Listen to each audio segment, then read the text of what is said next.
संशोधन अधिनियम 1976 के तहत इस वन्य जीवों के संरक्षण की कहानी को हमने समृद्धि सूची का दर्जा दे दिया गया।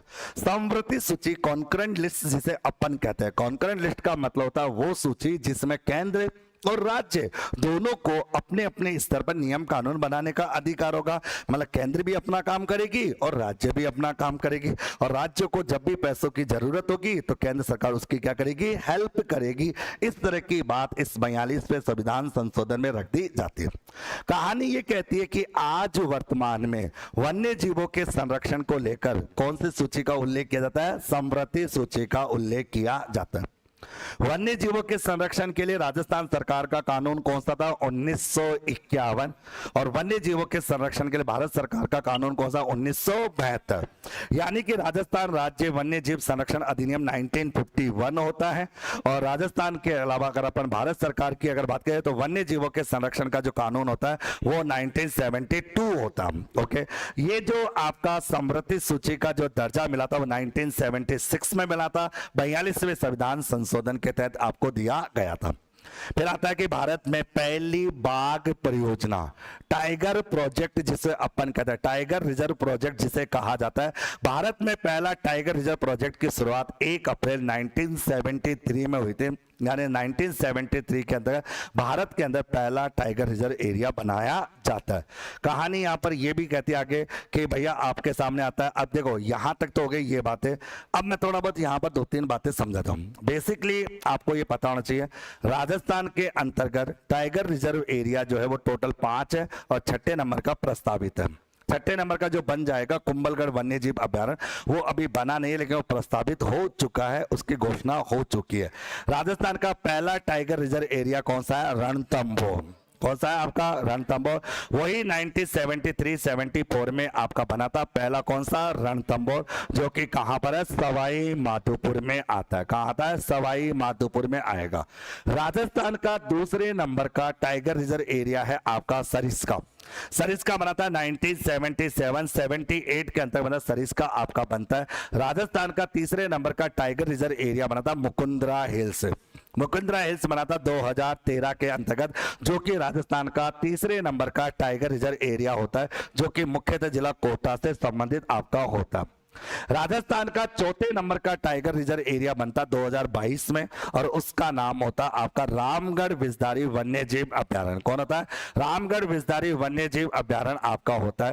राजस्थान का 5वें नंबर का जो बनता है वो बनता धौलपुर करौली वाला, जो 2023 में बनता, और अभी जो 6ठे नंबर का प्रस्तावित है वो है कुंभलगढ़ वन्य जीव अभ्यारण्य, जो कि 2026 में आपका बन सकता है, बनने के पूरे पूरे चांस आपके रहेंगे। ओके, ये अभी अपन बात करेंगे, आप टेंशन वाला धीरे धीरे सारी बात करेंगे। बस इतना ध्यान रखना कि भारत के अंदर टाइगर प्रोजेक्ट की जो शुरुआत होती है वो आपके 1 अप्रैल 1973 में होती है, और उसी दौरान हमारे राजस्थान के अंतर्गत रणथंभौर जो एरिया होता है उसको राजस्थान का पहला टाइगर रिजर्व एरिया बना दिया जाता है। ओके, चलो ये तो गया एक जनरल इंट्रोडक्शन। कहते हैं ना जैव विविधता, कहते हैं ना कि जैव मंडल में, इस जीव मंडल में पाए जाने वाले जीवों की विभिन्न जातियों में पाए जाने वाली विविधता को हम जैव विविधता कहते हैं। जैसे कि आप ये एक जैव मंडल है और तुम अलग अलग कैटेगरी के सारे जानवर हो, यहाँ पर आए हो। अब आपको पता है कि कोई कैसा है, कोई कैसा, कोई क्या खाता है, कोई क्या खाता है, कोई किस जिले में आता है, कौन सी कौन, मतलब तुम्हारी जो विविधता है वो अलग अलग प्रकार की होती है, क्योंकि तुम सब एक समान नहीं हो। ओके, तुम्हारा रंग रूप आकार वकार जो भी है वो सब कुछ अलग होता है, और तुम सब इस क्लास में बैठे हो। तो ये एक प्रकार की मनुष्य की विविधता है कि मनुष्य विविधता अगर है तो इस क्लासरूम में होती है। उसी प्रकार इस जैव मंडल के अंतर्गत जीवों की विभिन्न प्रकार की जातियां होती है, वो जैव मंडल या जैव विविधता अपनी कहलाती है। राजस्थान में जैव विविधता को लेकर 2002 में एक कानून बनता है जिसका नाम था राजस्थान जैव विविधता अधिनियम 2002। फिर इसके लिए एक बोर्ड बनाया जाता है, बोर्ड बनता है 14 सितंबर 2010 में, जो राजस्थान राज्य जैव विविधता बोर्ड होता है, जिसका मुख्यालय कहाँ होता है, जयपुर में होता है।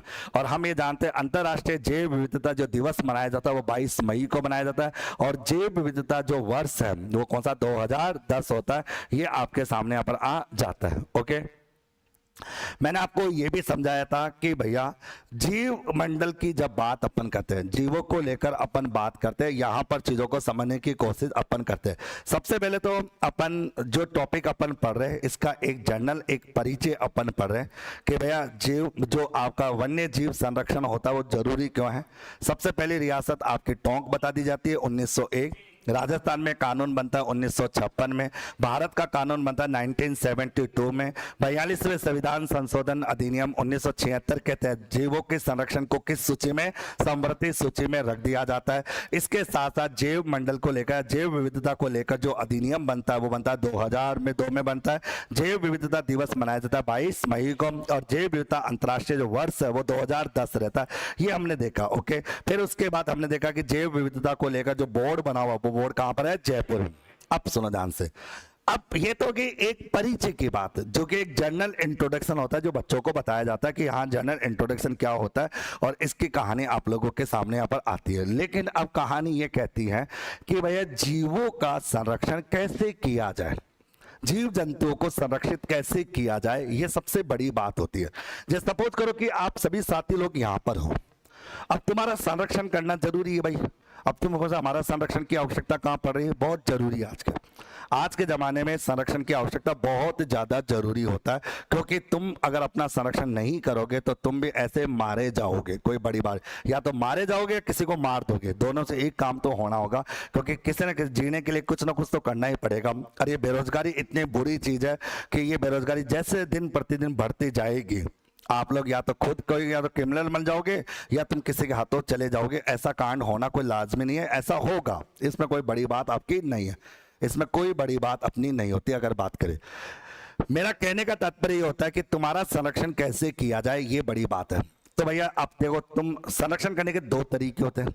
या तो ये तरीका होता है कि हम आपको पढ़ा रहे हैं, और पढ़ा रहे तो आप घर बैठ के पढ़ो, वो है इन सीटू। आपका इन सीटू मतलब जहां पर हो वहीं पर तुम्हारा संरक्षण किया जा रहा है, तुम्हें कहीं पर बाहर जाने की आवश्यकता नहीं है, तुम्हें हम कोई हॉस्टल में कहीं लेकर नहीं जा रहे। ओके, जब घर में कोई औलाद होती है, औलाद अगर नालायक होती है तो घर वाले उसका चाहते हैं कि यार औलाद का संरक्षण किया जाए, हमारी औलाद आगे बढ़े, वो कभी गलत रास्ते पे न जाए और ये बिन मतलब मर ना जाए, इसलिए इसको बचाना जरूरी होता है, इसको सही राह दिखाना जरूरी होता है। तो घर वालों के पास दो ऑप्शन होते हैं, या तो उसको घर में ही किसी को बुलाकर उसको ध्यान रखे, उसको पढ़ाए लिखाए जो भी करना करे, या उसको किसी गुरुकुल या किसी हॉस्टल में भेज दे, वहां रहेगा, वहां कहीं नहीं जाएगा। तो इसका मतलब दो प्रकार से संरक्षण हो गया। एक हो गया इन सीटू, जहां पर है वहीं पर उसको प्रोटेक्ट किया जा रहा, और एक होता है एक्स सीटू, उसको वहां से उठाया जाता है और उसको दूसरी जगह ले जाकर संरक्षित किया जाता है। जैसे कि आपने कभी देखा होगा कि हमारे राजस्थान के अंदर टाइगर धीरे धीरे खत्म होते जा रहे हैं। अब टाइगर को कैसे बचाए भाई, खुले में घूमेंगे तो चला कोई ना कोई शिकार कर लेगा, रोक पाना संभव नहीं होगा, तो क्या करें। तो अपन एक दो टाइगर को उठाते हैं और उनको बायोलॉजिकल पार्क में क्या कर देते हैं, रख देते हैं। पार्क में वो पिंजरे में बंद हो जाता है, जहां उसकी देखभाल होती है, डॉक्टर वगैरह होते हैं, सब कुछ होता है, मतलब उसको बचाया जाता है कि ये मर ना जाए। ओके, मतलब कम से कम इससे प्रजाति बढ़े, प्रजनन दर बढ़े, जो भी होता है, इसलिए उसको अलग से उठा लिया जाता है और वहां पर उसको जैव विविधता को यानी बायोलॉजिकल पार्क में रख दिया जाता है। जब आपने देखा होगा हमारे राजस्थान के जितने भी बायोलॉजिकल पार्क होते हैं, भाई सीधी सी बात है, बायोलॉजिकल पार्क क्यों बनाए जाते हैं, बायोलॉजिकल पार्क का मतलब क्या होता है, ये जैविक उद्यान क्यों बनाए गए, ये चिड़ियाघर क्यों बनाए जाते हैं, इनके पीछे क्या कारण होता है। इनके पीछे कारण ये होता है कि भाई साहब, इनको जब मान लो कि सपोज करो इनको लग जाए कि कोई टाइगर है जिसको मर सकता है या कोई मार सकता है, मतलब इसकी जान को खतरा है, और ये अगर मर गया तो हमारी प्रजाति क्या हो जाएगी, खत्म हो जाएगी। तो क्या करें, तो इसको वहां से उठाओ और किसी दूसरी जगह पर रखो जहां उसकी देखभाल करो, वहां पर उसकी प्रजनन दर होगी, बच्चे होंगे, फिर बच्चे होने के बाद बच्चे पे बच्चे होते जाएंगे, तो फिर उसके बाद इनकी प्रजाति क्या होती जाएगी, बढ़ती जाएंगी। तो ये इनका कारण होता है बचाने का, इसीलिए सारे बायोलॉजिकल पार्क वगैरह बनाए जाते हैं। फिर बात आती है कि बायोलॉजिकल पार्क के अंदर पैसा कैसे आए, भाई पैसा कैसा है, तो फिर सरकार क्या करती है, इनको एक दर्जा दे देती है, और दर्जा देने के बाद क्या होता है, लोग जब घूमने आते हैं तो वहां पे टिकट लगा दिया जाता है कि जो भी घूमने आएगा, जो भी इनको देखेगा, आपका टिकट लगेगा, पैसा लगेगा, उस पैसे से जो आपका इनकम होगी, उस इनकम से वहां पर उनका क्या किया जाएगा, संरक्षण किया जाएगा।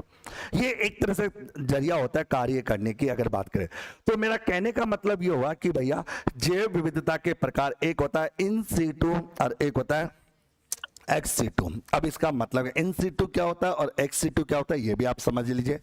मैंने कहा आप लोगों के सामने कि जीवों को उनके प्राकृतिक आवास में संरक्षित करना, मतलब जीव जंतु जहां पर हैं उनके वहां उस आवास में उनको प्रोटेक्ट करना, वो इन-C2 कहलाता है।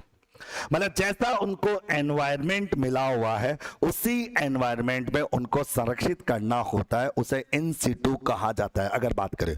ओके, तो जीवों को उनके प्राकृतिक आवास में संरक्षित करना, उनको वहां पर देख रेख करना, ये इन-C2 आपका यहां पर कहलाता है। जैसे कि कोई वन्य जीव अभ्यारण्य जो होता है वो इन-C2 होता है, नेशनल पार्क भी इन-C2 होता है, कन्वर्जेंस एरिया जो होता है वो भी इन-C2 होता है। ये सारे इन-C2 होते हैं, मतलब ये जहां पर वन्य जीव है वहीं पर उनका संरक्षण होगा, वहां से बाहर उनको नहीं ले जाया जाएगा। पहली बात तो याद आती है। एक बालक के मन में क्वेश्चन आ रहा है, सर टाइगर प्रोजेक्ट राज्य सरकार के अधीन आते हैं, केंद्र सरकार के अधीन आते हैं? तो भाई आपके टाइगर जो प्रोजेक्ट होते हैं वो सेंट्रल गवर्नमेंट के अधीन आते हैं, उनमें राज्य गवर्नमेंट का कोई हिस्सा नहीं होता। टाइगर लाता है मोदी, कोई अशोक गहलोत या भजनलाल टाइगर नहीं लाता। टाइगर लाने का काम किसका होता है? केंद्र सरकार का होता है।